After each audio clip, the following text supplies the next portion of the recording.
Bisa dijelaskan tidak Pak mengenai apa sih tujuan diterbitkannya PMK nomor 12 tahun 2025 ini? Spesial untuk PMK ini, Iya. kita pada saat transaksi penjualan maupun pembelian mobil listrik ini ya, kita singkat mobil listrik ini. Jadi memang PPNBM ini sedikit rigid. Iya. Makanya tadi saya sampaikan yang mendapatkan fasilitas itu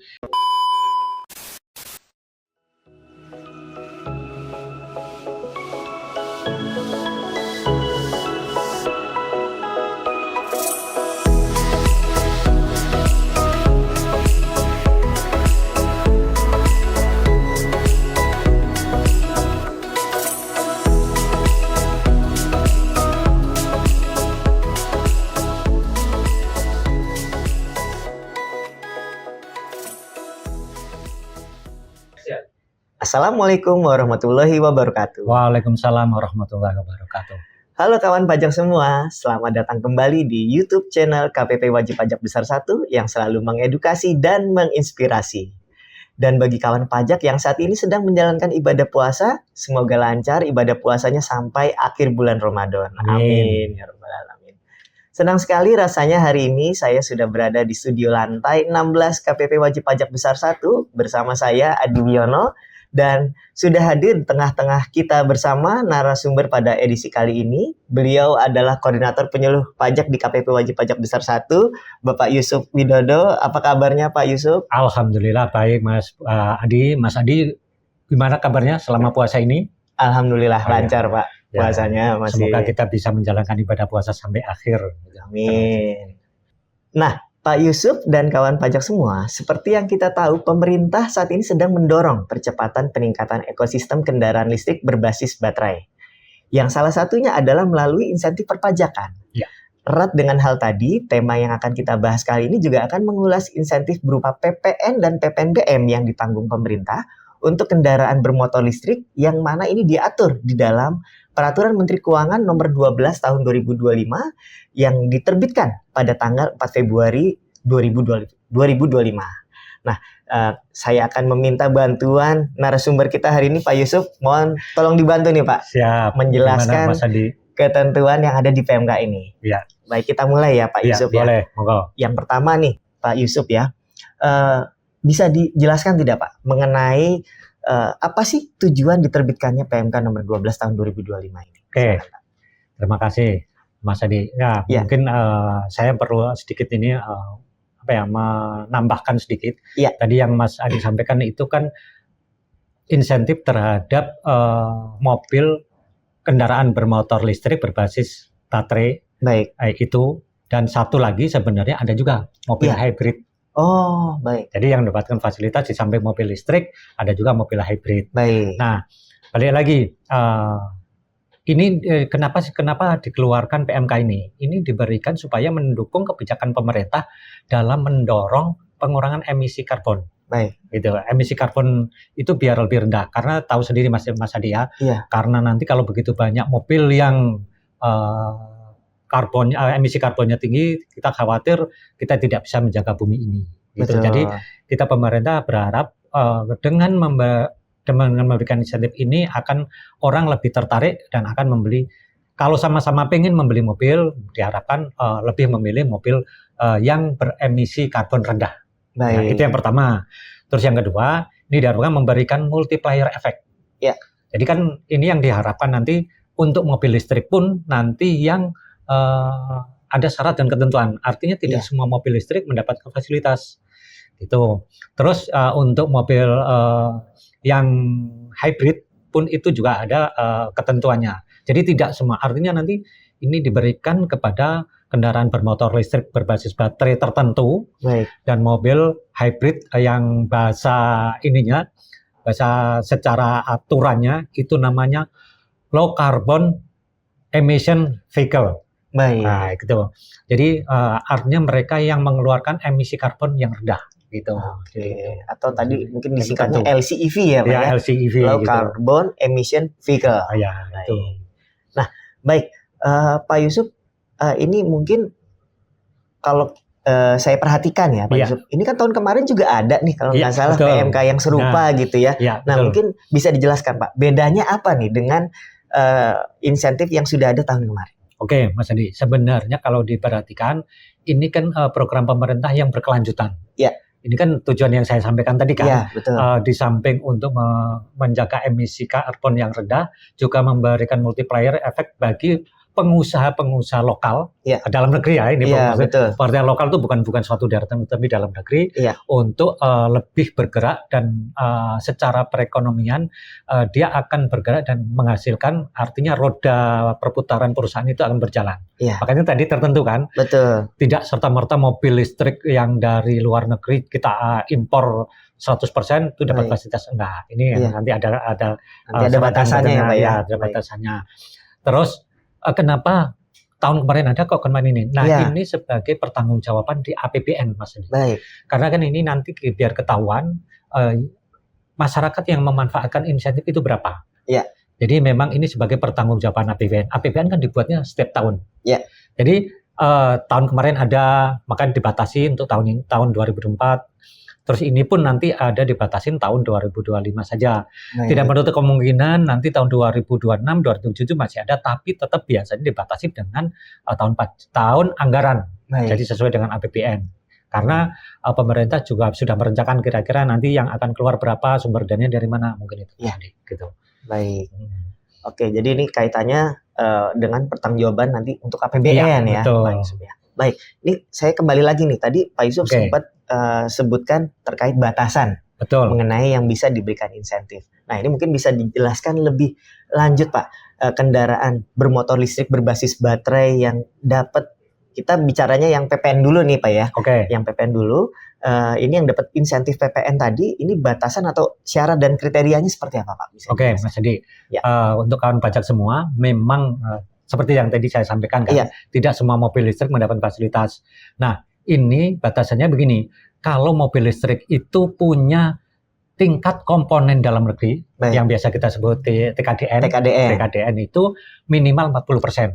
Baik. Jadi mungkin kayak spare part atau perlengkapan, mungkin kaca, mungkin jok atau tempat duduknya, atau roda, atau akap atau salah satu bagian mesin itu minimal 40%.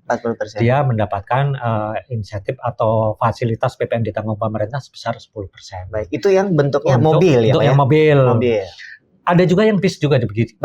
Dengan syarat tadi, kalau mobil dan bis, kalau memang TKDN-nya 40% dapat insentif 10%. Insentif 10%. Tapi Mas, ada juga bis itu kan ada juga yang tidak mencapai 40%. Tapi kalau yang untuk bis, nah bis kita perlu sampaikan juga teman-teman, bedanya ke kendaraan bermotor roda 4 dan bis itu apa? Kalau bis itu jumlah penumpang dan pengemudinya minimal 10 orang. Jadi kalau yang di bawah itu berarti masuknya mobil roda 4 gitu, mobil kendaraan roda 4. Nah, kalau yang bis ini kan kita khawatir ya tidak mencapai komponennya sampai 40. Baik. Nah, pemerintah juga memberikan yang kandungan minimalnya 20% sampai 40, dia mendapatkan insentif 5%. Jadi 5% DTP, sisanya bayar sendiri. Gitu.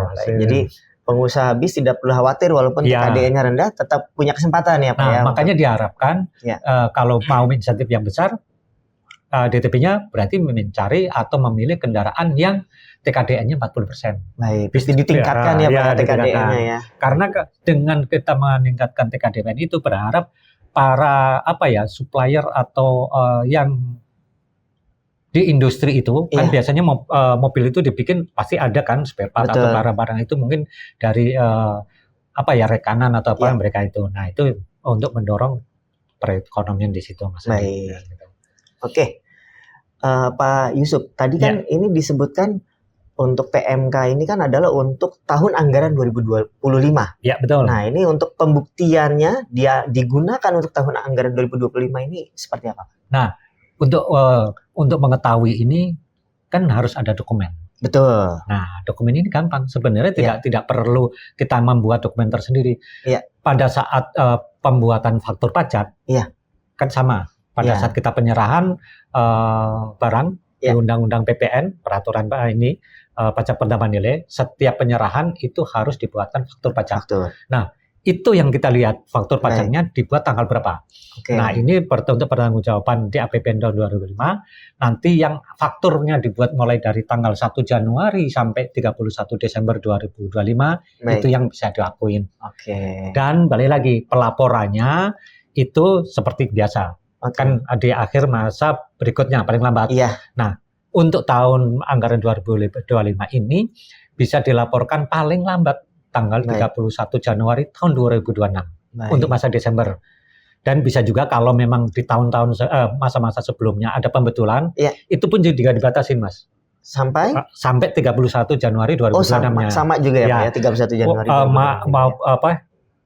Baik yang normal, artinya sebelum yang normal itu yang pertama, SPT maupun normal, pembetulan, ada batas waktunya itu. Karena Baik. nanti ini untuk memperhitungkan berapa yang dimanfaatkan atau berapa fasilitas ini yang digunakan Oh oleh ya, karena masyarakat. tadi untuk pertanggungjawaban APBN ya, Ya, Pak ya. Jadi nggak betul. boleh terlalu lama juga Ya. kalau mau melakukan pembetulan gitu. Ya, Pak kalau nggak ada batasan itu nanti bisa aja dia pembetulan di Agustus 2026 atau bahkan 2027. 2027 kan. ya, Pak ya. Karena dia agak repot gitu. Jadi dibatasi ya, Pak ya, Nah, untuk penyampaian SPT dan pembetulannya tadi. ya. Baik. Ya, Pak Yusuf, tadi kan ini semakin menarik nih. Ya. Nah, tadi kan ada kewajiban untuk menerbitkan faktur pajak begitu ya, Pak ya. Betul. Berarti untuk bisa memanfaatkan insentif PPN ditanggung pemerintah ini, ini pembuatan faktur pajaknya seperti apa, Pak? Bisa dijelaskan nggak, Pak? Nah, kawan pajak pasti penasaran. Iya. Spesial untuk PMK ini, Iya. kita pada saat transaksi penjualan maupun pembelian mobil listrik ini ya, kita Iya. singkat mobil listrik ini, itu ada 2 faktur, Mas. Oh, dibikinnya 2 faktur ya, Pak ya? Faktur. Untuk satu transaksi ini Untuk ya? satu transaksi. Ini memang makanya kan spesial treatment ya sebenarnya. Kan biasanya kalau penyerahan barang itu dibuatkan cuma satu faktur, Biasanya mana satu. yang lebih dulu Iya. antara pembayaran atau penyerahan barang. Baik. Nah, karena ini DTP-nya sebagian, seperti kita tahu semua kawan pajak, mulai 1 Januari 2025 tarif PPN itu kan 12%. 12%. Nah, yang ditanggung pemerintah ini hanya 10%. Jadi nanti dibuatkan faktur yang pertama itu yang normal, normal itu yang dibayar sendiri, itu dengan kode bisa 01, bisa 02, bisa 03, bisa 04. Nah, 01 itu nanti kalau yang membeli itu konsumen akhir orang masyarakat umum. Kalau 02 berarti instansi pemerintah.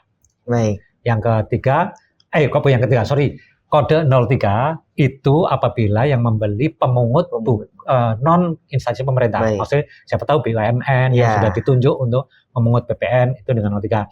Atau bisa aja penyerahan mobil ini kita gunakan pemberian cuma-cuma atau pemakaian sendiri. Itu dengan kode 04. 04. Itu yang dibayar atau yang normal ya. Sementara yang 10% tadi yang ditanggung pemerintah menggunakan kode faktur 07. Jadi gitu. Nah, pada saat membuat kode faktur 07 itu, termasuk yang 01 juga tadi, itu harus mencantumkan standar ya sih sebenarnya Mas Adi ya.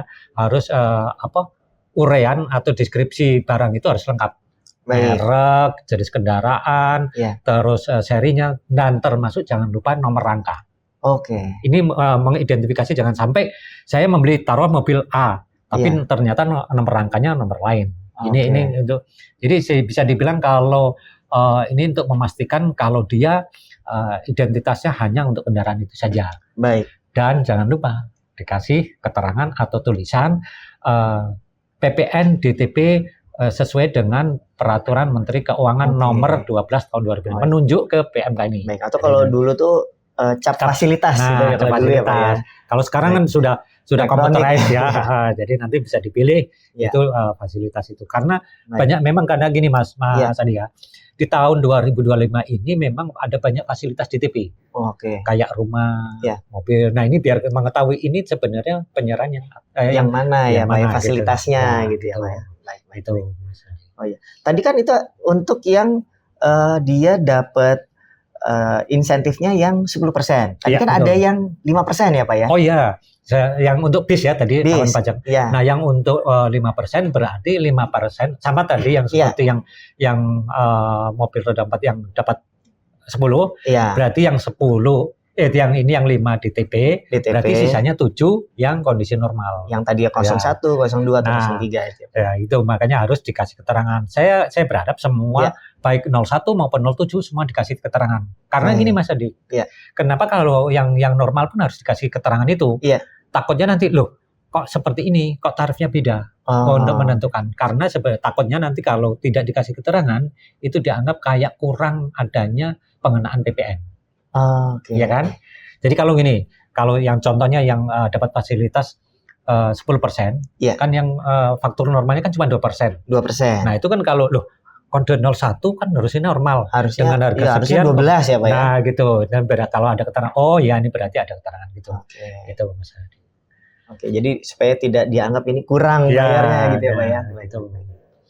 Ya, baik, ini sangat detail sekali tadi penjelasannya Pak Yusuf ya mengenai. Ya biar kawan pajak ini tahu persis dan semangat atau mendapatkan informasi yang lebih gamblang. Jadi seandainya punya keinginan untuk membeli mobil, biar lebih ini tertarik dengan mobil listrik ini. Baik, ya kita lanjut nih Pak Yusuf. Boleh. Tadi kan itu pembuatan faktur pajaknya. Nah, mengenai realisasi insentifnya sendiri, ini apakah cukup dengan pembuatan faktur pajak dengan ketentuan tadi saja atau ada kewajiban lain yang harus dilakukan oleh si PKP penjual mobil listriknya ini?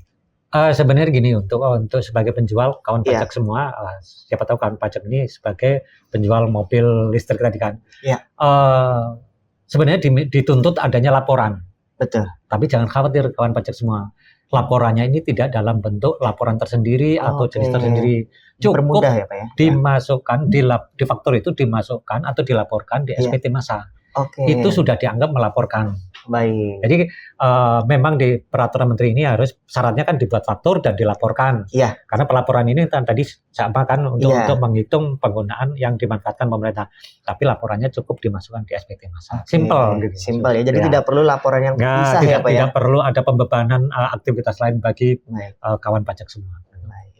Ini sudah dimudahkan lagi nih Pak ya untuk pemanfaatan insentifnya. Ya, baik Pak Yusuf. Tadi sudah cukup jelas nih yang harus dilakukan oleh si PKP penjual itu apa saja ya. Nah, misalkan nih si PKP penjual tidak melakukan dua hal tadi. Faktur pajaknya tidak dibuat sesuai ketentuan tadi yang sudah dijelaskan oleh Pak Yusuf, dibuat dua faktur gitu ya. Kemudian atau mungkin tidak dilaporkan di dalam SPT PPN. Nah, ini konsekuensinya apa nih Pak bagi si PKP penjual ini? Konsekuensinya mah gampang Mas Andi. Berarti dia tidak mendapat fasilitas dan itu terutang, artinya nanti bisa ditagih lagi. Baik. Sama kan ini seperti peraturan apa yang sudah berlaku. Jadi setiap transaksi itu harus dibuatkan faktur dan dilaporkan. Jadi kalau tidak membuat faktur itu lebih fatal lagi kan? Itu bisa dikenakan. Jadi bisa ditagih kembali. Jadi dianggap dia tidak memanfaatkan fasilitas itu. Termasuk gini, kalau dia membuat faktur tapi tidak dilaporkan, itu kan juga salah. Nah, itu bisa kita minta lagi pengenaan PPN-nya dengan normal. Sayang sekali ya. Jadi baik kawan pajak sebagai penjual maupun pembeli harus sama-sama aware atau peduli dengan adanya faktur tersebut. Supaya tetap bisa memanfaatkan insentif ini ya Pak. Sayang kan, kalau 10% kali, tahu sendiri kan mobil sekarang, mobil listrik paling enggak 500. Betul. Kan 50 juta sayang gitu kan. Iya, lumayan Pak. Baik, kita lanjut nih pertanyaan berikutnya ya Pak Yusuf. Siap, Mas Adi. Nah, kalau tadi kan dari sisi penjual ya Pak ya kita bahas. Nah, sekarang kita bahas di sisi pembelinya.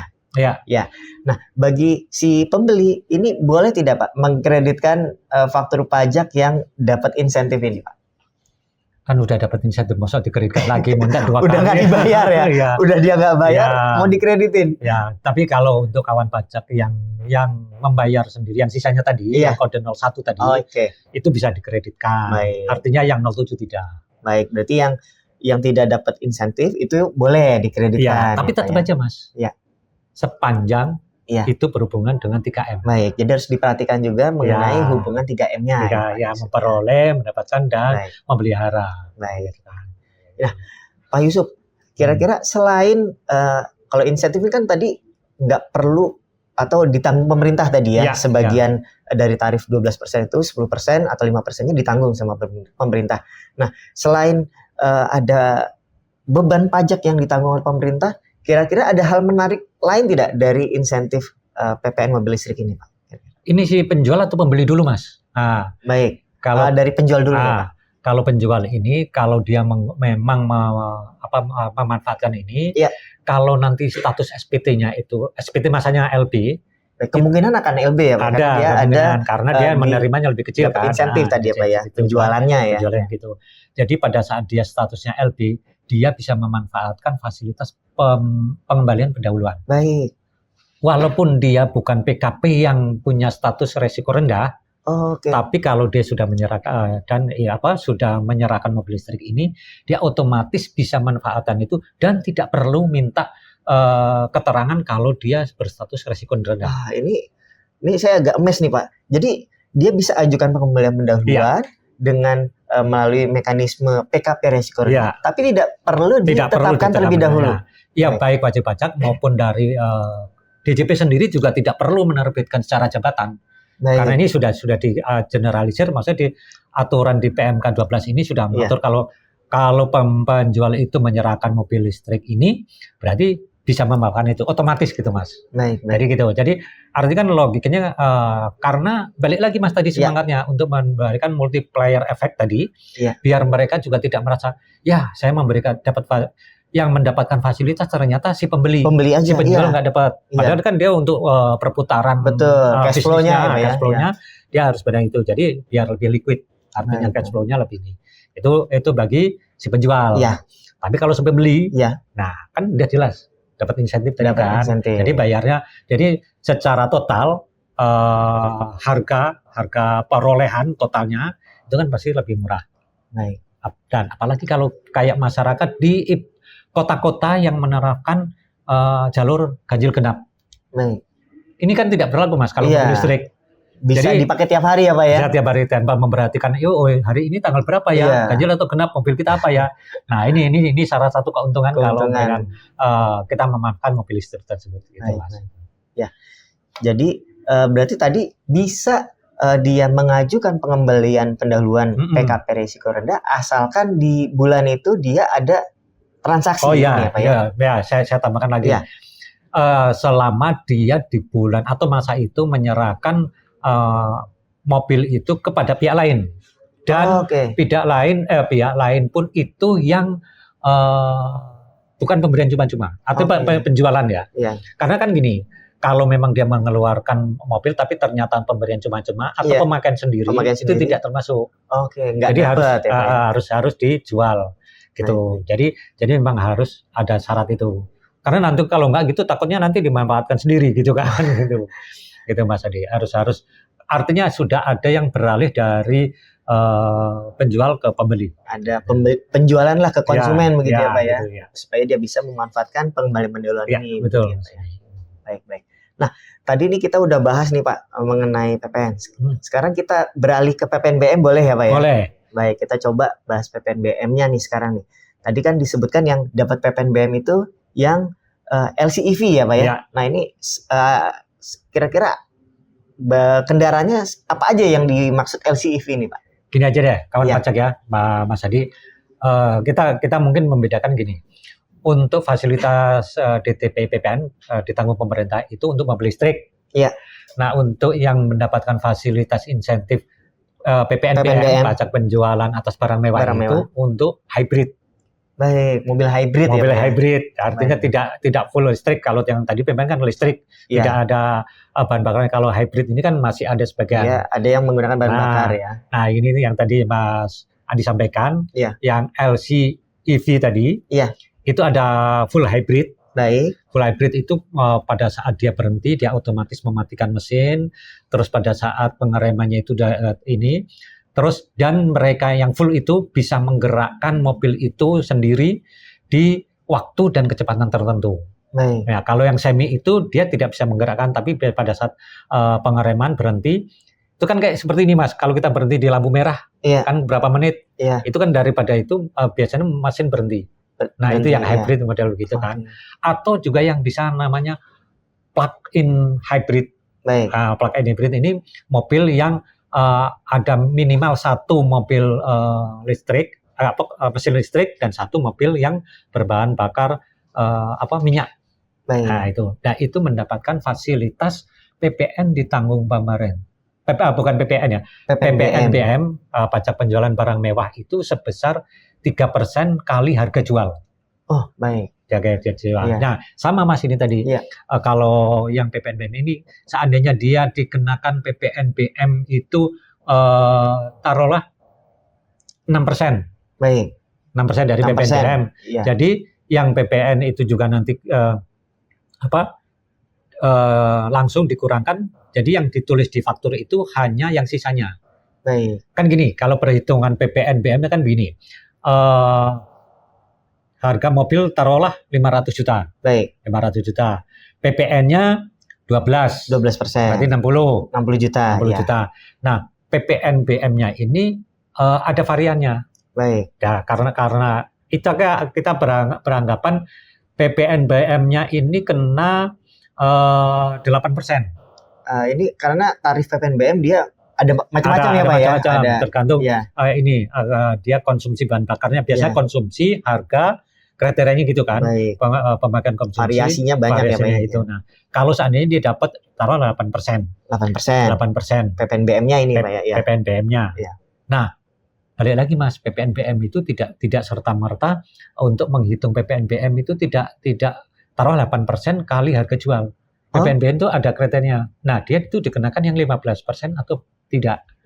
Jadi memang PPNBM ini sedikit rigid. Iya. Makanya tadi saya sampaikan yang mendapatkan fasilitas itu 3% kali harga jual. Harga mobil itu kan, harga DPP mobilnya itu. Nah, kalau yang tadi berarti taruh dia PPNBM-nya itu 15%. Komponen PPNBM itu DPP-nya ya. tidak serta-merta langsung harga jualnya. Oh, nggak kayak PPN ya Pak? Nggak kayak PPN. KPPN kan harga jual. Ya. Kayak kalau di PPN kayak nilai lain. Oh, oke, baik. Jadi untuk pengenaan taruh dia tadi kena 8% ya. Iya. Bisa aja DPP-nya itu 15%. Oh. Jadi berarti kalau 15% kali 500 tadi berarti sekitar 150. Oke. Ya kan? Iya. 150 baru kali 8%. Gitu kan. Pokoknya nah dari total itu seandainya mohon maaf ya kawan pajak kalau kita hitung 8 kali 150 itu berarti sekitar 102-an lah, 105-an. Okay. 105 itu yang harus dibayar full kalau tidak ada fasilitas. Kalau tidak ada Tapi kalau dengan ada fasilitas itu dikurangi 3% kali harga jual. Harga 15 tadi kan 500. 500 kali 3% berarti 15 juta. 15 juta. Nah, itu tadi dikurangin yang hasil dari 8% kali DPP tadi dikurangi 2%. Tadi yang bayar. Jadi sisanya. Oh, berarti gitu. Kalau yang untuk insentifnya ini pokoknya dia tetap dari harga jual. Harga jual ya. Mau PPNBM-nya nanti dia pakai DPP-nya apa begitu Pak ya? Ya gitu. Jadi selisihnya.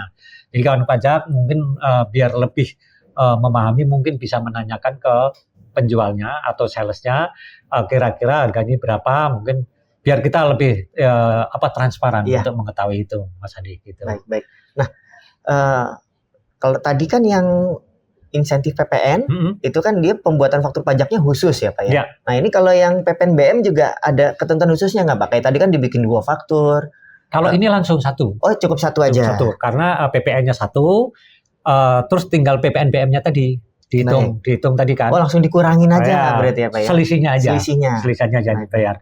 Nah tapi tetap aja Mas, harus tadi ya deskripsinya harus dicantumkan merek, jenis, dan yang penting lagi jangan lupa nomor rangka tadi ya. Dan ada keterangan PPNBM ditanggung pemerintah sesuai dengan PMK nomor 12 tahun 2025 ini. Dasar hukumnya tadi ya Pak ya, PMK apa gitu ya.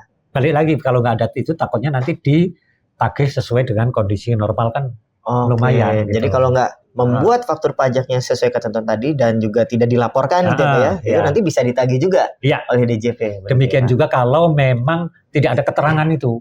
Baik, itu juga harus dibuat ya Pak kan ya. Kan pasti ngeliat loh, ini kan PPN kenapa cuman kecil kan gitu. Iya, baik. Atau PPNBM-nya tadi kok ini jadi lebih kecil gitu ya, sesuai ketentuan ya. Baik, wah ini sangat jelas sekali Pak mengenai insentif PPN dan PPNBM untuk kendaraan bermotor listrik berbasis baterai dan juga yang hybrid tadi ya Pak ya. Baik. Nah ini untuk kawan pajak yang memang punya rencana membeli mobil listrik, nah ini jangan sampai ketinggalan untuk memanfaatkan insentif PPN dan PPNBM ini. Baik, Pak Yusuf, sepertinya kita sudah kupas tuntas dan kita juga sudah jawab tadi beberapa pertanyaan penting terkait PPN dan PPNBM yang ditanggung pemerintah untuk mobil listrik ya, Pak Yusuf ya. Mobil listrik dan hybrid. Dan mobil hybrid gitu ya ditambahkan ya.